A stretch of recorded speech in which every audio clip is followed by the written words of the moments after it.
നമസ്കാരം. പാകിസ്ഥാനെ പൂട്ടിടുന്നതിന്റെ ഭാഗമായി വ്യാപാര ബന്ധത്തിൽ ഇന്ത്യ കടുത്ത നിയന്ത്രണങ്ങളാണ് ഏർപ്പെടുത്തിയിരിക്കുന്നത്. ഇന്ത്യയുടെ ഈ അപ്രതീക്ഷിത നീക്കത്തിൽ പാകിസ്ഥാൻ അടിപതറിയ ഒരു മേഖലയാണ് മരുന്ന് വിതരണം. മരുന്ന് വിതരണത്തിനുള്ള സുരക്ഷ ഉറപ്പാക്കാൻ പാകിസ്ഥാൻ ആരോഗ്യ അധികൃതർ അടിയന്തര തയ്യാറെടുപ്പ് നടപടികൾ ആരംഭിച്ചതായാണ് പുറത്തുവരുന്ന റിപ്പോർട്ടുകൾ. മരുന്ന് മേഖലയിലെ നിരോധനത്തിന്റെ പ്രത്യാഘാതങ്ങളെക്കുറിച്ച് ഔദ്യോഗിക അറിയിപ്പ് ലഭിച്ചിട്ടില്ലെങ്കിലും അടിയന്തര പദ്ധതികൾ ഇതിനകം തന്നെ നിലവിലുണ്ടെന്നാണ് drug regulatory authority of Pakistan സ്ഥിരീകരിച്ചിട്ടുള്ളത്. 2019 പ്രതിസന്ധിയെ തുടർന്ന് അത്തരം അടിയന്തര സാഹചര്യങ്ങൾക്കായി ഞങ്ങൾ തയ്യാറെടുക്കാൻ തുടങ്ങിയിരുന്നു. ഞങ്ങളുടെ ഫാർമസ്യൂട്ടിക്കൽ ആവശ്യങ്ങൾ നിറവേറ്റുന്നതിനുള്ള ബദൽ മാർഗങ്ങൾ ഞങ്ങൾ ഇപ്പോൾ സജീവമായി നോക്കുകയാണെന്നാണ് ഒരു മുതിർന്ന ഡ്രഗ് റെഗുലേറ്ററി അതോറിറ്റി ഓഫ് പാകിസ്ഥാനിലെ ഉദ്യോഗസ്ഥൻ പറഞ്ഞിട്ടുള്ളത്. നിലവിൽ ആക്റ്റീവ് ഫാർമസ്യൂട്ടിക്കൽ ഇൻഗ്രീഡിയന്റുകൾ, വിവിധ നൂതന ചികിത്സാ ഉൽപ്പന്നങ്ങൾ എന്നിവ ഉൾപ്പെടെയുള്ള ഫാർമസ്യൂട്ടിക്കൽ അസംസ്കൃത വസ്തുക്കളുടെ 30% മുതൽ 40% വരെ പാകിസ്ഥാൻ ഇന്ത്യയെ ആശ്രയിക്കുന്നുണ്ട്. ഈ വിതരണ ശൃംഖല നിർത്തിയതോടെ drug regulatory authority of Pakistan China, Russia, നിരവധി യൂറോപ്യൻ രാജ്യങ്ങളിൽ എന്നിവിടങ്ങളിൽ നിന്ന് ബദൽ സ്രോതസ്സുകൾ തേടുകയാണ്. ആന്റി റാബീസ് വാക്സിനുകൾ, ആന്റി സ്നേക്ക് പോയിസൺ, ക്യാൻസർ ചികിത്സകൾ, മോണോക്ലോണൽ ആന്റിബയോട്ടിക്കുകൾ, മറ്റ് നിർണായക ജൈവ ഉൽപ്പന്നങ്ങൾ എന്നിവ ഉൾപ്പെടെയുള്ള ആവശ്യ മെഡിക്കൽ സപ്ലൈകളുടെ തുടർച്ചയായ ലഭ്യത ഉറപ്പാക്കുകയാണ് ഏജൻസികളുടെ ലക്ഷ്യം. ഡ്രഗ് റെഗുലേറ്ററി അതോറിറ്റി ഓഫ് പാകിസ്ഥാന്റെ തയ്യാറെടുപ്പ് പാകിസ്ഥാനിൽ ചില ആശ്വാസങ്ങൾ നൽകുന്നുണ്ടെങ്കിലും വ്യാപാരം ഇല്ലാതായതിന്റെ പ്രത്യാഘാതങ്ങൾ കൈകാര്യം ചെയ്യാൻ അടിയന്തര നടപടി സ്വീകരിച്ചില്ലെങ്കിൽ വരാനിരിക്കുന്ന വെല്ലുവിളിയെക്കുറിച്ച് വ്യവസായ മേഖലയിലുള്ളവരും ആരോഗ്യ വിദഗ്ധരും മുന്നറിയിപ്പ് നൽകിയിട്ടുണ്ട്. ഇന്ത്യയുമായുള്ള എല്ലാ വ്യാപാരവും നിർത്തിവച്ചതായി സർക്കാർ പ്രഖ്യാപിച്ചിട്ടും ഔഷധ ഇറക്കുമതിയുടെ സ്ഥിതി വ്യക്തമാകുന്ന ഔദ്യോഗിക നിർദ്ദേശം പാകിസ്ഥാൻ ആരോഗ്യ മന്ത്രാലയത്തിന് ഇതുവരെ ലഭിച്ചിട്ടില്ല. വിതരണ ശൃംഖലയിലെ തടസ്സങ്ങൾ ഗുരുതരമായ ക്ഷാമത്തിലേക്ക് നയിച്ചേക്കാമെന്ന് ഔഷധ മേഖല ഭയപ്പെടുന്നുണ്ട്. ഇന്ത്യ പാക് വ്യാപാര ബന്ധം നിർത്തിവെച്ചത് ചെറിയ തോതിലൊക്കെ ഇന്ത്യയും ബാധിക്കാതിരിക്കില്ല. ഇതിന്റെ ഭാഗമായി ഇന്ത്യയിൽ ചില ഉൽപ്പന്നങ്ങളുടെ വില വർദ്ധിക്കാനാണ് സാധ്യതയുള്ളത്. ഇന്ത്യ പാകിസ്ഥാനിൽ നിന്നും വലിയ അളവിൽ ഡ്രൈ ഫ്രൂട്ട്സ് ഇറക്കുമതി ചെയ്യുന്നുണ്ട്. ഈ വ്യാപാരം നിലച്ചാൽ ബദാം, പിസ്ത, ആപ്രിക്കോട്ട് തുടങ്ങിയ ഡ്രൈ ഫ്രൂട്ട്സിന്റെ വില വർദ്ധിക്കാൻ സാധ്യതയുണ്ട്. എന്നിരുന്നാലും ഇന്ത്യ മറ്റ് രാജ്യങ്ങളിൽ നിന്നും ഈ ഉൽപ്പന്നങ്ങൾ വാങ്ങുന്നതിനാൽ വിലയിലെ വർധനവ് അത്ര കാര്യമായി വിപണികളെ ബാധിക്കില്ല. അതുപോലെ ഇന്ത്യ പ്രധാനമായും പാകിസ്ഥാനിൽ നിന്നാണ് ഹിമാലയൻ റോക്ക് സാൾട്ട് ഇറക്കുമതി ചെയ്യുന്നത്. ഇത് നോമ്പ് കാലത്തും മറ്റും മതപരമായ ആഘോഷങ്ങളിലും ധാരാളമായി ഉപയോഗിക്കുന്നുണ്ട്.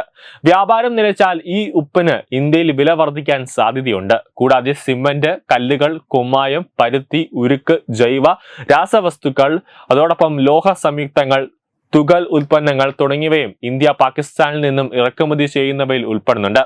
വ്യാപാരം നിലച്ചാൽ ഈ ഉൽപ്പന്നങ്ങളുടെ വിലയിലും മാറ്റങ്ങൾ വരാൻ സാധ്യതയുണ്ട്. പക്ഷേ ഇത്തരത്തിലായിരിക്കില്ല പാകിസ്ഥാൻ ഉണ്ടാകുന്ന പ്രത്യാഘാതം. വ്യാപാര ബന്ധം അവസാനിക്കുന്നത് ഇന്ത്യക്കാൾ കൂടുതൽ ദോഷകരമായി ബാധിക്കുക പാകിസ്ഥാൻ ആയിരിക്കുമെന്നതിൽ സംശയമില്ല. പാകിസ്ഥാന്റെ സമ്പദ് വ്യവസ്ഥ നിലവിൽ വളരെ ദുർബലമാണ്. അതിന്റെ മേൽ വീണ ഇടുത്തിയായാണ് ഇന്ത്യയുടെ തീരുമാനം.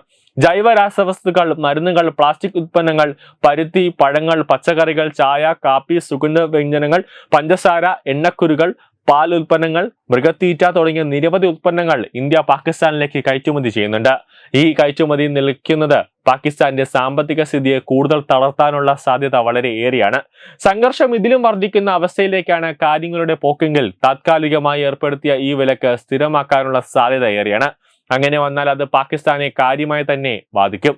ഇതിനു മുമ്പ് ഇന്ത്യ പാകിസ്ഥാൻ വ്യാപാര ബന്ധത്തിൽ വിള്ളൽ വീണത് 2019 പുൽവാമ ആക്രമണത്തിന് ശേഷമായിരുന്നു. അന്ന് നിലച്ച ഇന്ത്യ പാകിസ്ഥാൻ വ്യാപാര ബന്ധം 2021 ശേഷമാണ് കുറച്ചെങ്കിലും മയപ്പെട്ടു തുടങ്ങിയത്.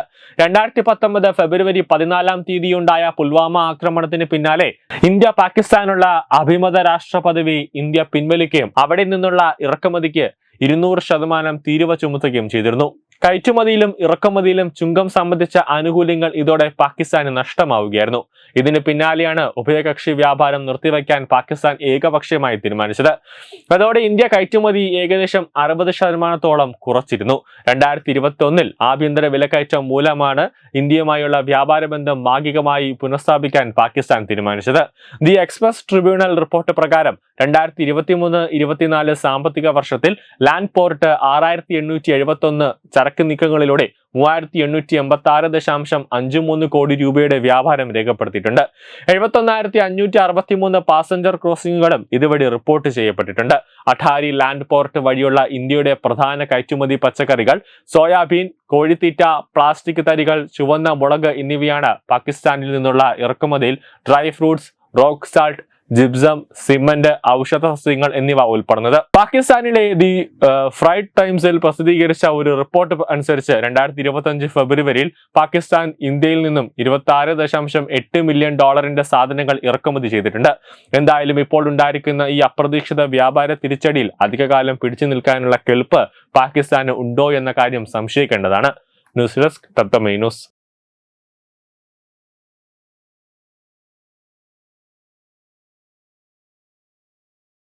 Partner EduBix Online Executive Education, Focus Physiotherapy Center Pattam, Unnat Engineering Gujarat, Tirthayatra.com,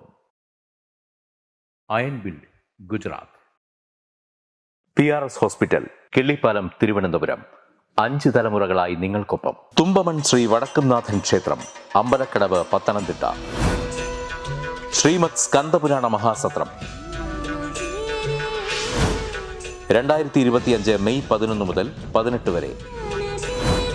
Brahmashri Mumbai Chandrasekhara ശർമ്മയുടെ മുഖ്യ കാർമ്മികത്വത്തിൽ മഹാഗണപതി ഹോമം, സ്കന്ദപുരാണ പാരായണം, മഹത് പ്രഭാഷണങ്ങൾ, പൂജഹോമാദികൾ, കലാസാംസ്കാരിക പരിപാടികൾ. സത്രയജ്ഞ കർമ്മങ്ങളിലേക്ക് എല്ലാ ഭക്തജനങ്ങളുടെയും സാന്നിധ്യവും സഹകരണവും സാദരം അഭ്യർത്ഥിക്കുന്നു. മഹാസത്രവേദിയിൽ മെയ് 18 പഴനി അരുൾമിക ദണ്ഡായുധപാണി സ്വാമി ദേവസ്ഥാന അർച്ചക സ്ഥാനികർ ശ്രീസെൽവ സുബ്രഹ്മണ്യ ശിവശാരിയാരുടെ മുഖ്യ കാർമ്മികത്വത്തിൽ നടക്കുന്ന അതിശ്രേഷ്ഠവും സർവൈശ്വര്യദായകവുമായ സ്കന്ദഹോമം. സ്കന്ദമഹാപുരാണ സത്രത്തിന്റെ ആദിമധ്യാന്തമുള്ള സമ്പൂർണ്ണ തത്സമയ കാഴ്ച തത്വമയി നെറ്റ്വർക്കിൽ.